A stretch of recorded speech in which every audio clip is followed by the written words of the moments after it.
It is home to 600 animal species and several million plants. 6 railroads run through its grounds. It contains 600,000 items in its museum collections. 4,000 stage performances and films are presented here annually. Every year, its residents consume 21 tons of bamboo.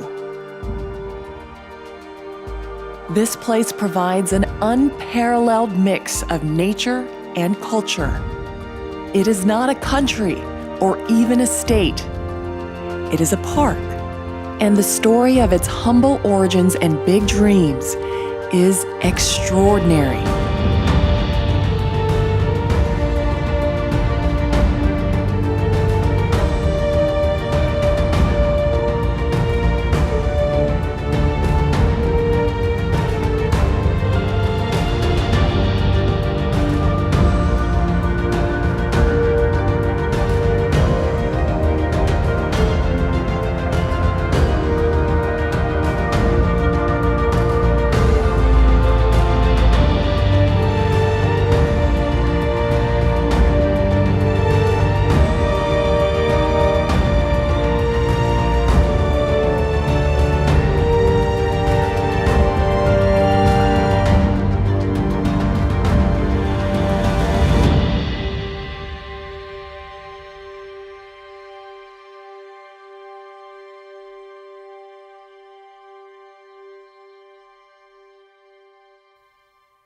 A century ago, people like President Theodore Roosevelt and landscape architect Frederick Law Olmsted saw the need for creating and preserving great public spaces for the wellness of their neighbors.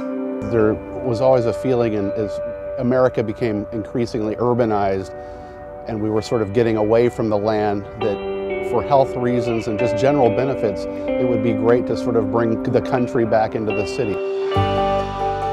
Studies show that the effects of urban planning directly influence our health and behavior. More simply, a city's well-being may depend on how it manages its public spaces. Parks are used to commune, to learn, and importantly, to play. Their influence can be global and their reputations mythical. Philadelphia has its Fairmount. New York has its Central Park. San Francisco has its Golden Gate. San Diego is no exception. Balboa Park offers that continuing opportunity to be outdoors, to feel like you're a part of something in nature. And there's so many parts of the city as we become more and more urban where that's not possible. And Balboa Park allows these people to come together and be part of something in the city, in nature. Balboa Park is such a treasure because there are so many different places. You can go down into these canyons, you can go on these trails, you can go up and down, and even though we're right in the middle of this huge city, it's so peaceful. It's nature, it's life at its finest. Located in the center of San Diego, its footprint is larger than that of Central Park. The park is divided into 3 primary areas, driven largely by its geography. It's divided by canyons and creek beds, and this is the natural lay of the park. It's if you took away all the buildings and all the improvements, the landscaping we put in over the last 100 and some years, you'd see just a bare ground with these indentations in the topography. The East Mesa is a recreational hub. The Central Mesa houses more than 20 museums and attractions. The West Mesa is largely a city park, used for leisure and local events. Balboa Park is home to such a diversity of microhabitats, plants and animals, and cultural institutions that there is truly no place like it in the world. However, it has taken a century to get here. This creation of the late 1800s came when a handful of reformers sought only to preserve a piece of nature in their young city. In 1867, real estate developer Alonzo Horton visited San Diego in a quest for new property. One day he decided to take a steamship trip down to San Diego. He had heard that it was a very nice place. When he arrives in San Diego, he goes like, where is it? And he has to get in a horse and buggy and go all the way to Old Town. And he said, well, why would they found a town so far from the bay? Within a year, Horton bought up 800 acres at 33 cents apiece in what would eventually become downtown San Diego. Horton knew that having a large public space was crucial to helping the city flourish. So in 1868, along with city trustee Ephraim Morse, Horton convinced the city to set aside 1,400 acres of public land northeast of his recent purchase. It's hard to believe even today that they had the foresight that at that time to think so far ahead that San Diego might need such a large park. We had 40,000 acres of Pueblo lands that we had received from the Spanish and later Mexican government. So our heritage is very Hispanic in the fact that we would have such a big park. Originally called City Park, San Diego's new public land evolved slowly as the city's population was only 2,300 in 1870. In the late 1880s, however, population growth from the arrival of the Santa Fe Railway spurred progress in the southwest corner of the park. San Diego's location is very difficult for a railroad. We have the mountains on the east, the ocean on the west, Mexico on the south. So the only convenient way is through Los Angeles. Well, once they had a route, Santa Fe took down its Victorian railroad station and put up in 1915, it's what you would call a Mission Revival train station. Thousands of people showed up. They're all coming like a gold rush to buy land and make a profit overnight, and the population zoomed up, and at one point during the boom you could go from Kansas City to San Diego for $1. George Marston, San Diego's leading merchant, hired the superintendent of Central Park, Samuel Parsons Jr., to prepare City Park's first master plan in 1903. After more than 30 years, the park finally began to take shape. 3,800 miles southeast of San Diego, the monumental Panama Canal project was just 6 years from completion. The canal could be a game changer for San Diego as it connected the Atlantic and Pacific Oceans, making it the first port of call on the Pacific coast of the United States. San Diego had the idea that when the Panama Canal was completed, we would be the first port of call. But all of the reasons why the railroad was not too successful, with their same things for commercial ships coming in. The transportation was difficult either east or north, wherever they wanted to ship the goods. A big idea emerged. G. Aubrey Davidson, the president of San Diego's Chamber of Commerce, proposed that the city celebrate the opening of the Panama Canal with a large event to promote San Diego's new status. Originally conceived as a World's Fair, the 1915 Expo, in the end, became the Panama California Exposition, giving San Francisco the International Exposition to demonstrate their recovery from the 1906 earthquake and fire. San Diego realized that it would be the first port of call. The Chamber of Commerce said, well, why don't we use that opportunity to tell the world that San Diego exists? And the most expedient way to do that at the time was to have a big fair, a World's Fair. San Francisco always had more clout, you might say, in Washington, D.C. And they were able to get federal funds and become designated as the official World's Fair. Well, at first San Diego was pretty miffed because they thought they could be the World's Fair, but then they thought, well, we have to make the best of this. While small on size, San Diego was large on ambition. They wanted to do something grand to put their city on the map. An expo would allow them to have the spotlight on a larger stage and help bolster an economy still shaky from the 1907 Wall Street panic. Thus, plans for a 1915 exposition were hatched. City Park was chosen as a site and renamed Balboa Park in honor of Vasco Núñez de Balboa, the first European explorer to reach the Pacific Ocean. Bertram Goodhue, a New York architect, was hired to design the park's grounds. Well, traditionally, Expo architecture was kind of classical revival Beaux-Arts type style, and it was really the Bertram Goodhue, the New York architect who came up with the concept for the San Diego Expo. He decided to do something different here, and he had loved Spanish revival, Spanish colonial buildings, and he thought it was perfect for San Diego given our Hispanic culture and you know, nearness to the border and as well as the weather. So he decided to introduce that style to San Diego for really the first time. The city and private donors raised more than $6 million. In today's economy, that would equal approximately $145 million, and that with a population of less than 40,000. This triggered the groundbreaking on July 16, 1911.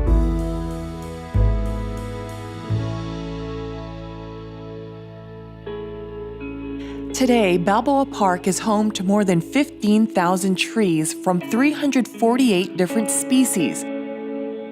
Buildings look a little funny coming out of red clay soil, so you need to plant some plants around it, and in no time nearly 2 million plants have been planted in the area directly around what would become the exposition grounds. And then ultimately, the thing that is sort of historically held to be the beloved part of Balboa Park is something quite different than what the original plan called for. And it's very hard to imagine our park now without verdant growth from every part of the planet. 19 gardens, including the Japanese Friendship Garden, rose, palm, and cactus gardens, all thrive in San Diego's climate. The centerpiece of the gardens is the Botanical Building. It houses more than 2,100 orchids, palms, ferns, and even carnivorous plants. While today's park is renowned as a lush botanical garden, that wasn't always the case. We would probably be stunned if we could travel back in time at the inception of this park to note how flat it looked and how far you could see in any direction you turned. And I think this park has been, very successful at sort of a blend of bringing in the idea of importing things that work, but also in some ways maintaining plants that are sort of water conscious, that don't need as much attention and things like that. Still, even in its undeveloped state, the park's first master planner, Samuel Parsons Jr., marveled at the park's setting and potential. He remarked on its spreading mesas and rugged, picturesque canyons, its views to San Diego Bay and backcountry mountains, and prime location in the city center. There is nothing like it among the parks of the world. Parsons, to kind of sum it up, said, what you have here is unique. I've traveled to parks around the world. I've never seen anything quite like what you have here. You can stand anywhere in your park and see for nearly 100 miles. It's amazing. Consequently, both large and small projects have sought to claim some of the enviable space. The only lasting incursions have been the construction of San Diego High School in the 1870s, the space granted to the U.S. Navy for the Naval Hospital in 1919, and Roosevelt Middle School built in the 1920s. The Naval Hospital received additional land in the 1980s. While city officials were developing ideas for Balboa Park, one woman, Kate Sessions, would be responsible for propelling its evolution from barren plot to botanical oasis. Kate Sessions was actually a biology teacher at what was then Russ High School. So really, as an individual, an independent person, she starts a nursery. And so she developed a pretty important reputation as a person who knew plants. And she liked to work with the native plants, although she wasn't opposed to importing other plants that she knew would survive here. She was actually a little more careful about having plants that wouldn't require quite so much water. Sessions, who contributed to the landscaping of the recently opened Hotel del Coronado, saw the park as a perfect place to grow a variety of plants. She signed a 10-year lease for 32 acres at 6th and Upas for her nursery. Every year, she donated 100 trees to the park and 300 to the city as payment. Kate Sessions is a really interesting story, in some cases because she's representative of a very strong female presence in this park. Even though there have been a number of men involved on official committees and this and that, when you really dig beneath the surface, historically there have been strong women that in some cases behind the scenes and sometimes leading have transformed this park, and Kate Sessions is probably the first person that comes to mind.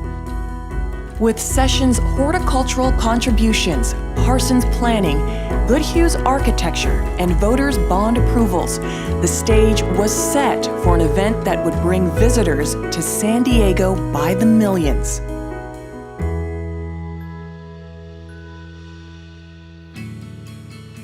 Before today's era of instant access to global information, expositions were used to draw large numbers of people together to experience grand events that were one part educational, one part spectacle, and one heaping part salesmanship.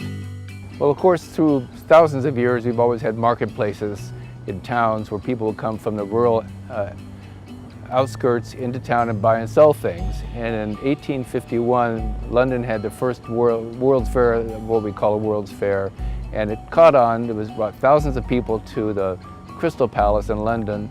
And of course, if London could do it, everybody else could do it. So one city after the other started having these World Fairs, the international expositions. For San Diego, the time had arrived. The plans were drawn. The buildings were ready. The trees were planted. And to the south, ships were navigating successfully through the Panama Canal. 3.5 years after groundbreaking, opening day brought tens of thousands of people swarming through exhibits, listening to musical acts, and marveling at the latest technologies.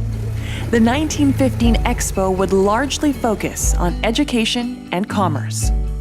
Exhibits were built to showcase the product offerings and manufacturing process of specific industries.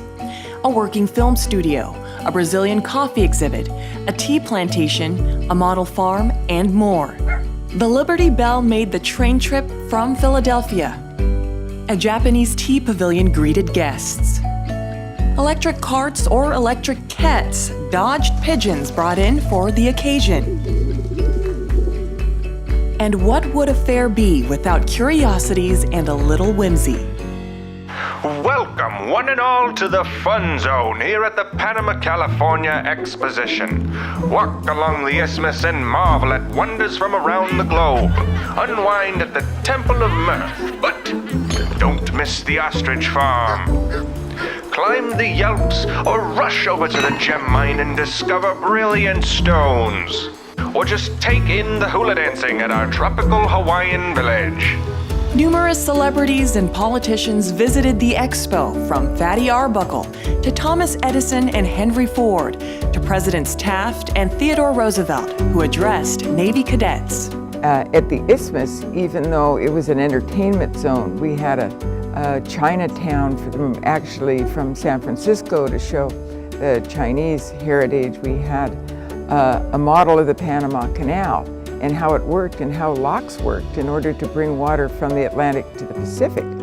So it was more of an educational experience than maybe people think of it now as an exposition. It did have a little bit of carnival atmosphere, but it wasn't like previous world fairs where the entertainment was maybe the key. This was for education. After claiming success, organizers decided to continue the expo into 1916.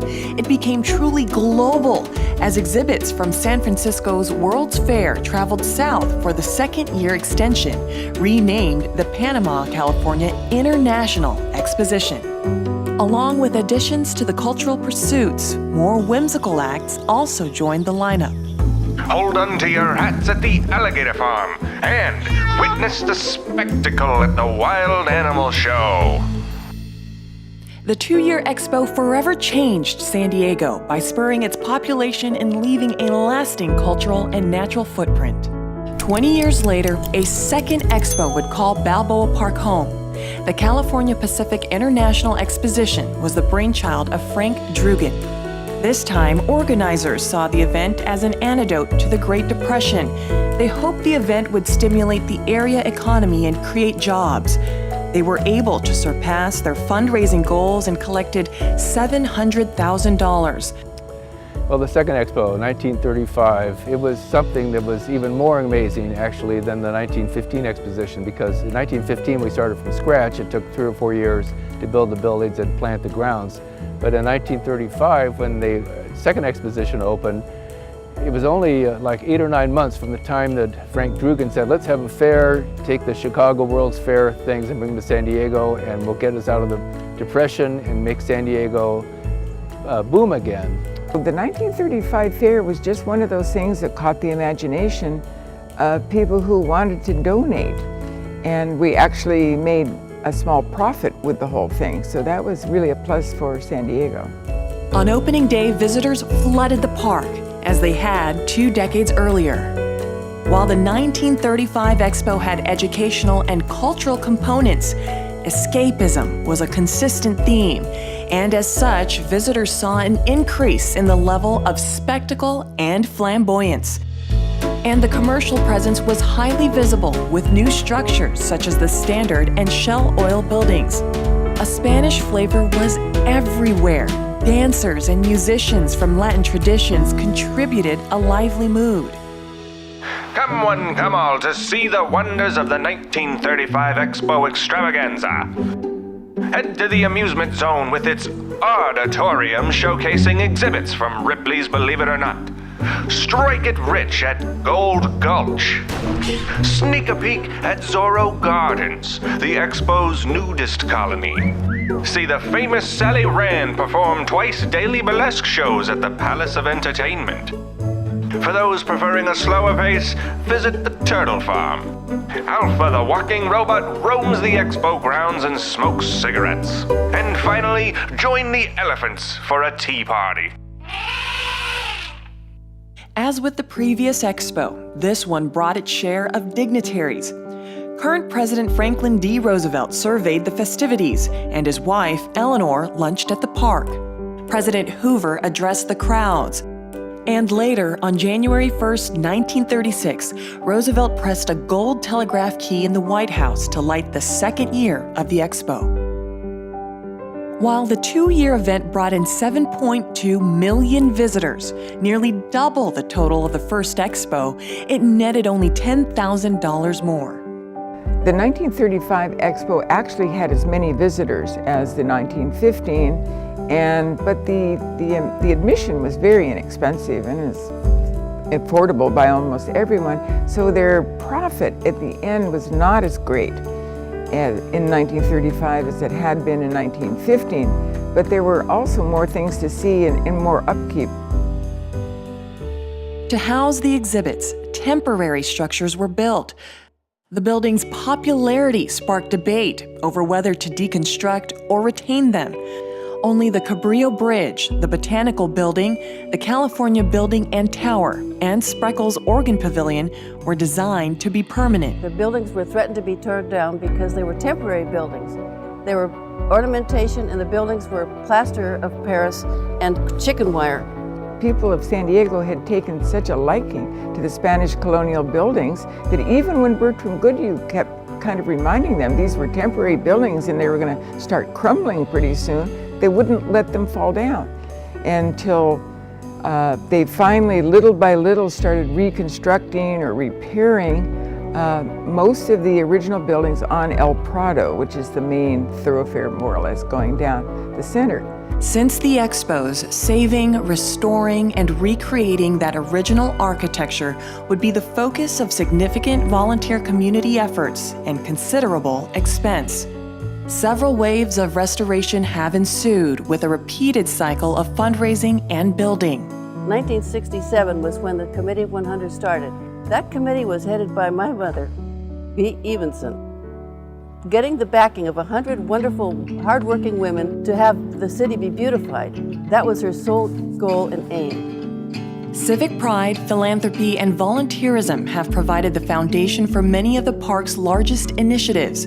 Having activity in the park was principal to creating the kind of an environment that we wanted to have, as opposed to just having nothing here.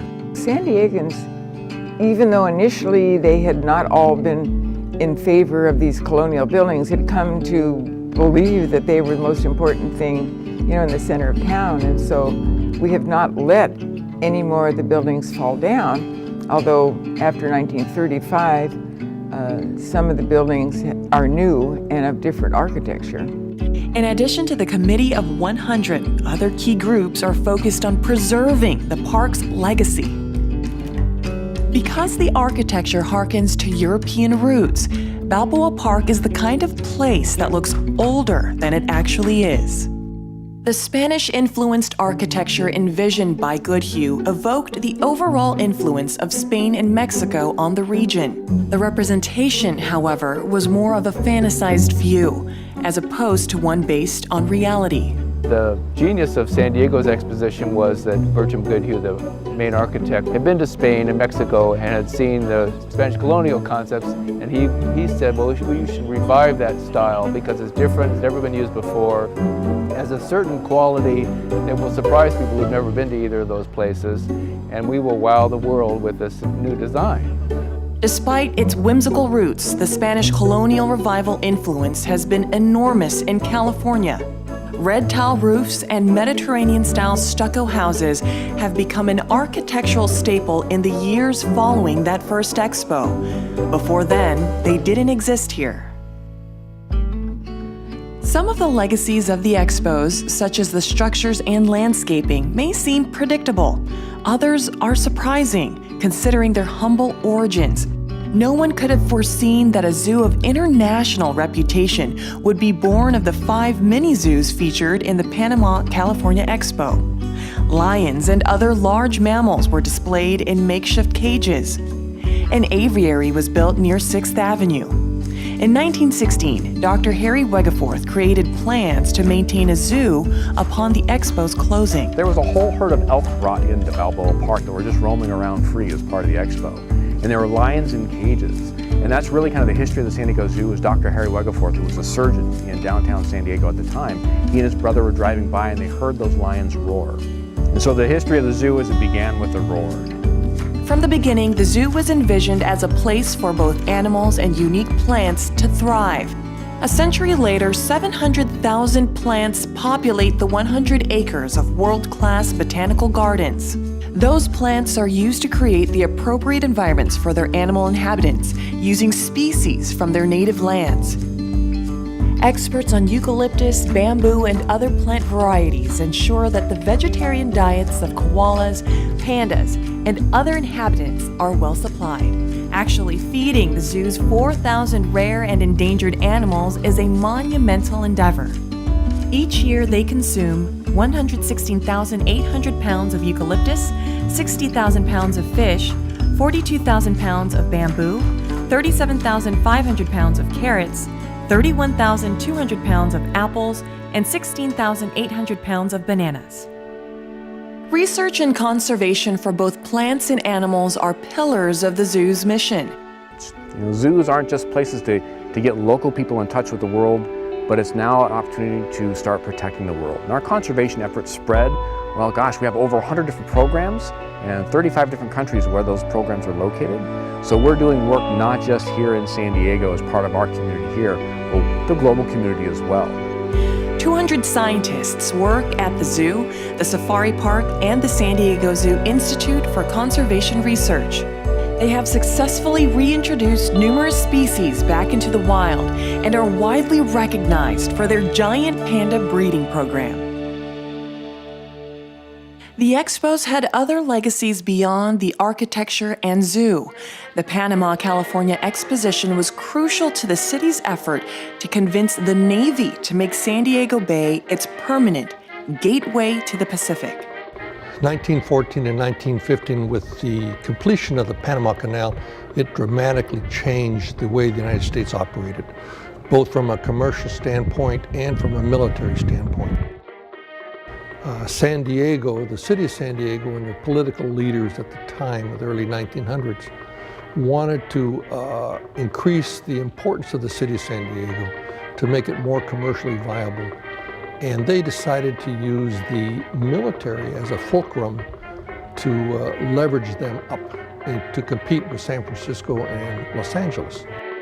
In April 1914, Assistant Secretary of the Navy Franklin D. Roosevelt visited San Diego to drive across the new Cabrillo Bridge and to assess the viability of a naval training station. Roosevelt emerged as a major supporter for expanding the Navy in San Diego. Franklin kept his eye on San Diego probably from his first visit, and because Theodore Roosevelt was always, of course, he was the man behind the Panama Canal building, and I think both of the Roosevelts were always in favor of San Diego as being the most important port for the U.S. Navy. The Navy essentially played hardball with the city of San Diego and said, well, you give us the land, we'll build this hospital. You don't give us the land, and we're going to go someplace else. So it really put San Diego between a rock and a hard place, and San Diego blinked. On April 6, 1917, Congress declared war, and any plans for the park were immediately dropped. The city spent nearly $30,000 to alter the park for military use. By the end of 1917, more than 5,000 recruits were training in the park. They brought in Marines, and they were to set up essentially demonstration camps in the park. The Army was here too, and they brought in troops as well, and they did demonstrations and, shot off cannons and reenacted events and all kinds of stuff. So it was of great interest to the civilian population and visitors to the exposition. They drilled in the plaza, ate outside in the courtyard of the Café Cristobal, and slept in tents. All the buildings along the central thoroughfare of Balboa Park, which now house the Art Museum and the History Museum and Science, all of those were used as barracks and hospital wards, and were occupied by nurses and patients. As the park went to war, the remaining exposition buildings and grounds found new uses. Military and civilian organizations cohabitated. Concerts continued unabated in the Spreckels Organ Pavilion. Special civic and sporting events took place at the Balboa Stadium.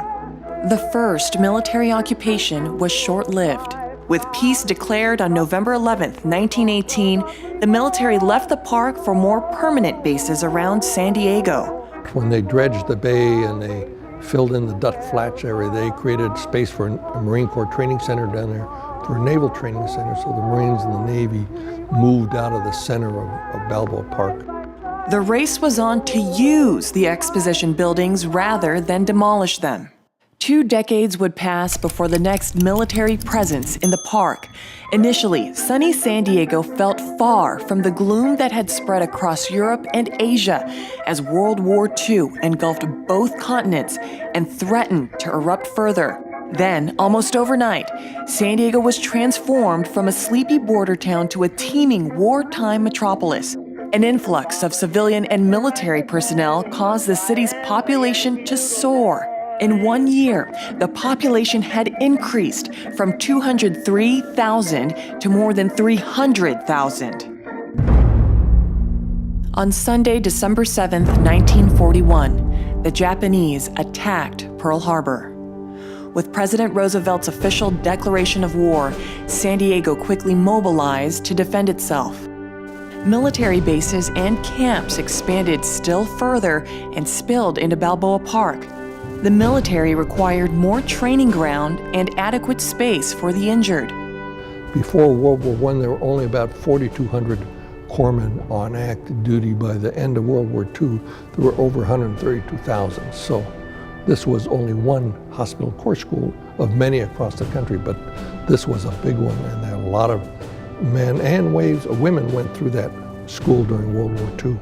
Acting Commandant of the 11th Naval District, Captain Byron McCandless, claimed 8 park buildings immediately and 4 more to follow soon after.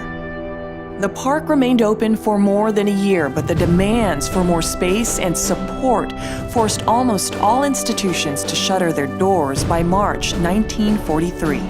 With the entire park occupied, the Second World War made the grounds look drastically different than during World War I.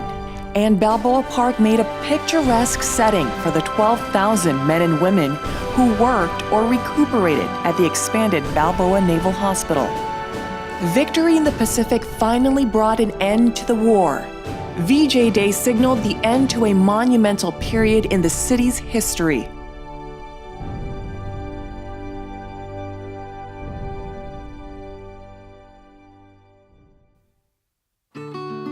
Within a month of Japan's surrender, the military occupants of the park began making plans to return the grounds back to public use. The federal government gave the city $790,000 for the project.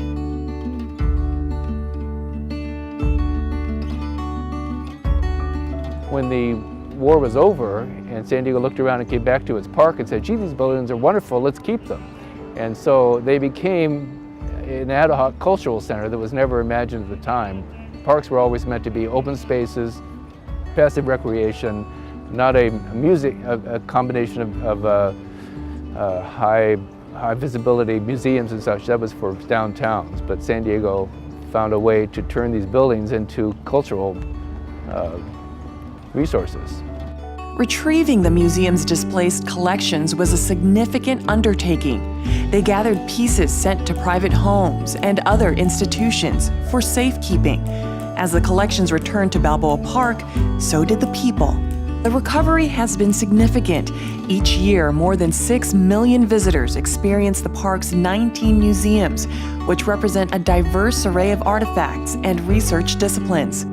The city has recognized Balboa Park for the jewel that it is. The institutions have all come together to create really exciting programming. And I think it's a wonderful indoor, outdoor, all-day experience for people now. Balboa Park is San Diego's cultural center. It's its icon. It's where all the major institutions of learning and culture, art, music all come together in this unique urban park. It's sort of like a shopping center where you might lease the space in a shopping center for a store. The shopping center manager or the owner takes care of the exterior and you take care of the interior. It's the same idea. This is a great big shopping center of culture is what Balboa Park is. What I love is the people who run the museums, the people who have dedicated their lives to making Balboa Park what it is, this remarkable oasis right in the middle of the 8th largest city in the country. The objects found in both the exhibits and archives run the gamut from a world-class Rembrandt to a quirky miniature railroad, from jars of preserved rattlesnakes to antique masks from Papua New Guinea. Perhaps unlike anywhere else, visitors can stroll in and out of the multitude of museums and gardens against a soundtrack of sidewalk musicians.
years, the museums have hosted memorable exhibits, from the Fabergé eggs at the Art Museum to the Dead Sea Scrolls at the Natural History Museum.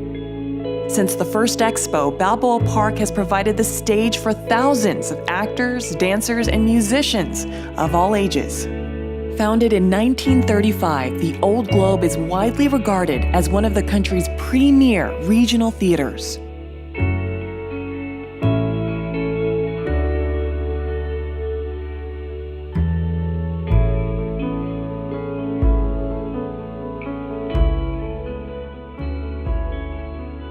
Many prestigious actors have chosen to perform on one of the Old Globe's 3 stages.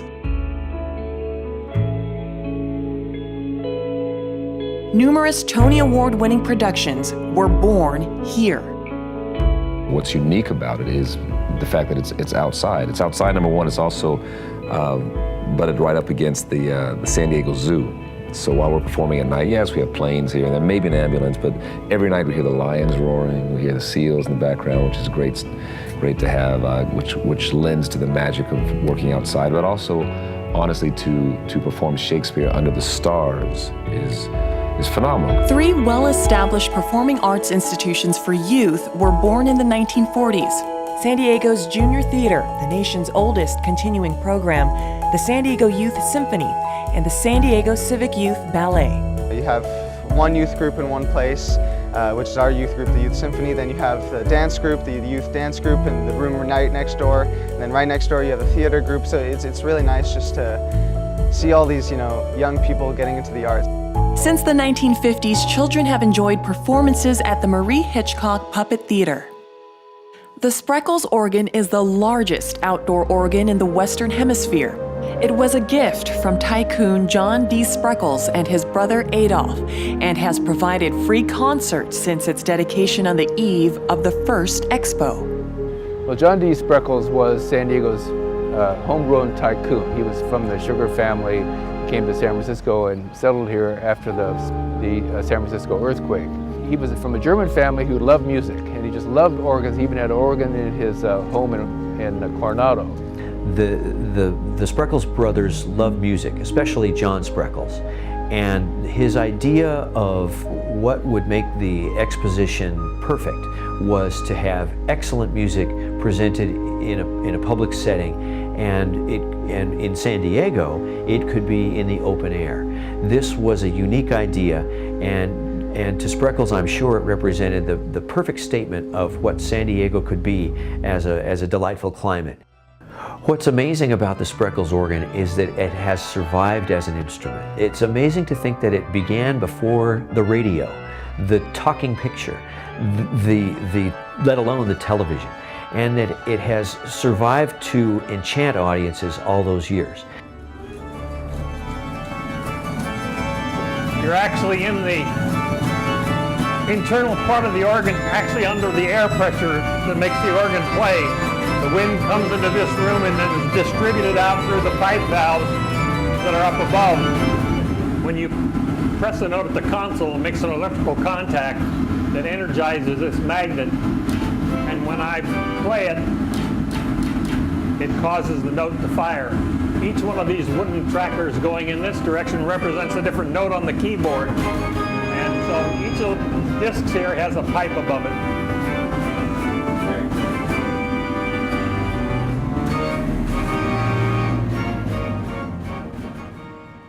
The mid-1960s brought some rising musical stars to the park. Both the Rolling Stones and Beatles performed here early in their careers. While millions of tourists visit Balboa Park every year for its famous institutions, it is still a neighborhood park to thousands of local residents and regional getaway for many more. In the years, the nearly 150 years of the park's existence, there's 2 distinctive ways that we have come, I think, almost full circle back to the beginning. This park, at its inception, was probably kind of a neighborhood park. The few people that were now moving into downtown used it for a variety of activities because it was on the fringe of where they lived, and so it was very much a neighborhood park. Also, there was native vegetation throughout. That's pretty much all there was. Over the years, So many different activities came here. The park evolved in so many ways, but lately, 150 years later, we've kind of come back to that. We've decided planting native plants makes sense because they don't use as much water and they thrive here. So we've been planting a lot more native plants over the last decades. Also, as people have begun to move back into the core of downtown San Diego, this has become a neighborhood park for many people. It's where they go to walk their dog. It's where they go to recreate. It's where they just go to enjoy a cup of coffee in their own backyard. So this is, although it's still a regional park that's used for people around the world, it is very much just the neighborhood backyard park for a number of people, and how lucky they are to have this as their neighborhood park. As the park is a cultural center, it is also a recreational hub. Picnics, weddings, parades, festivals, and charity runs are regular occurrences in the park. And many locals include the park in their daily rituals while playing tennis, swimming, or hiking in the canyons. And on the east side of the park, you have the big, massive sports participation fields, Morley Field, the Velodrome, the baseball fields, the Frisbee golf, the golf course, the bocce fields, and it's just great. And it's so wonderful to be able to experience all of it. Gangs of Segway riders swerve through the park. Cyclists gather regularly to kick off tours of the city. Amateur photographers try to capture reflections on the lily pond. Some learn to act or play the clarinet, and others to play basketball. And one day I came up out of the canyon and I stumbled across Muni Gym and saw these 3 magnificent full courts and just open play. And it was a dream come true. And Muni is where I learned how to play basketball. The artists' workshops of the Spanish Village, the international houses, and an antique carousel are frequented by locals and tourists alike. There are local clubs built around practically every hobby and interest. Certainly in its next century, Balboa Park will grow and change in ways we can't now predict. New technology will influence the museum and entertainment experience. Virtual socializing may change the way we use this and other public spaces. Because that's what a true cultural institution is about, is that it gives you the past, it keeps you focused and centered in the present, but it also allows you to think about the future. I think this park will always have at its core certain historic characteristics that continue on in the future. But the great thing is it has also been always a place of great experimentation and a place where new ideas are tried out. And I think going forward, that will be the case. Our institutions have really revolutionized over the last 50 to 75 years how this park does business, because you're not only in a beautiful park-like setting that has wonderful breathable air and outdoor spaces, you have places of just great artistic discovery and drama. You have places where ideas are shared and conveyed. And I think going forward, those institutions are going to be on the cutting edge of new technologies. There's things that we can't even imagine that they will have, but I think the visitor experience will continue to be enhanced by all the different things and the ways and the layers in which we are able to experience this park. But at its core, it's always going to be a place that's precious to people because it holds memories of them and their families. And it will always be, I think, in some ways, a place of respite, a place of safety, a kind of a safe harbor within the daily goings-on of all of our busy lives. And I think it will remain that going into the future. The greatest challenge will be, as it has always been, how to preserve this treasure, not only the land, but also the history and culture that live here. In the meantime, we will all continue to enjoy the park. The jewel of San Diego is both well-loved and yet waiting to be discovered. Balboa Park is... Balboa Park is... Balboa Park is... Balboa Park is a living piece of art and culture. Balboa Park to me is memories. We have what they be the jewel of California or maybe the United States. And I think when tourists come, they're just overwhelmed. It's my favorite place in San Diego, by far. Balboa Park is one of the coolest places to visit in San Diego. A place of history and art. I really love it. It has lots of nature. Balboa Park is childhood memories with my family. Balboa Park is a perfect day. It has a garden and a bunch of life living around it. We all have a place and we all love the park. So it creates an opportunity in a community like this for everyone to come together and really celebrate not only their diversity, but the things they share together. Balboa Park is the perfect afternoon with my dog. You get a variety of people, culture, art. It's just an amazing place.